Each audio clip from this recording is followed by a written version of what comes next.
স্কুলের হেড টিচারকে একজন স্টুডেন্ট মোড়া দিয়ে মারতে গিয়েছে। একটা ঘটনা মনে পড়ে গেল, মুঘল সম্রাটের বাদশা ছিলেন বাদশা আলমগীর। কাজী কাদের নওয়াজ শিক্ষকের মর্যাদা সম্পর্কে একটা কবিতা লিখলেন। বাদশা দেখতে পেলেন শিক্ষক নিজ পায়ে নিজ হাতে পা কিলাল করছে, আর বাদশার সন্তান বাদশা আলমগীরের সন্তান পানি ঢালছে, আর শিক্ষক নিজের পায়ে নিজের হাত দিয়ে নত করছে। তখন এই দৃশ্য দেখে বাদশা আলমগীর খুবই আফসোস করলেন, মর্মাহত হলেন, এবং ওই বাদশা তখন শিক্ষককে আহ্বান করলেন। শিক্ষক মনে হয় এবার চিন্তার মধ্যে পড়ে গেল যে আজকে মনে হয় আমি এই ঘটনা করেছি, সেজন্য আমি শাস্তি পেতে পারি।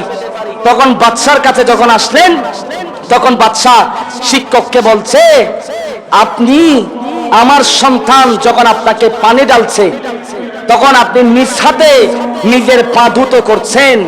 ছাত্র যদি শিক্ষককে যদি সম্মান না করে, বাদশা আলমগীর বলছে, ছাত্র যদি শিক্ষককে যদি মহব্বত না করে, ভালো না বাসে, ছাত্র যদি শিক্ষককে যদি সম্মান না করে, সেই ছাত্র কিভাবে আদর্শবান ছাত্র হিসেবে কিভাবে গড়ে উঠতে পারে?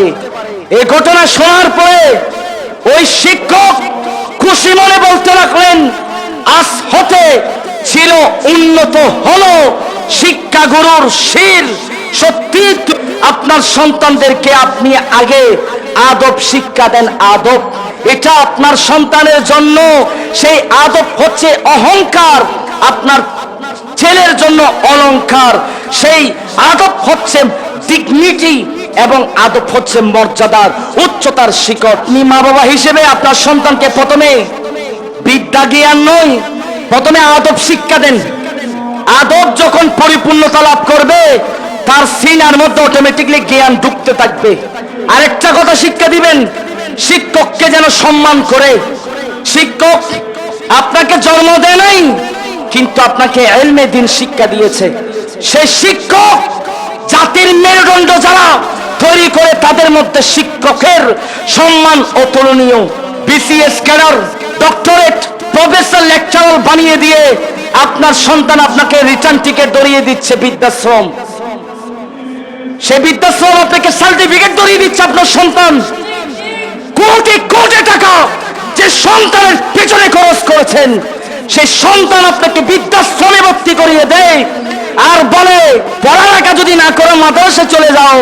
সেই মাদ্রাসার ছেলেরাও আজকে মা বাবাকে ৫,০০০ টাকা দিয়ে হলো চাকরি করে মা বাবাকে বৃদ্ধাশ্রমে ভর্তি করায় না। কথা বলে ঠিক কিনা? এটার নাম আসল শিক্ষা। সেটা হচ্ছে দ্বীনের শিক্ষা, ইসলামের শিক্ষা। ৫,০০০ টাকা হতে পারে আমাদের চাকরি। আমাদের এই টাকার জন্য আমাদের মা বাপকে আমরা উপাস রাখি না, মা বাপকে কোটা দিই না, মা বাবার সাথে উচ্চ স্বরে কথা বলি না। কথা বলেন ঠিক কিনা?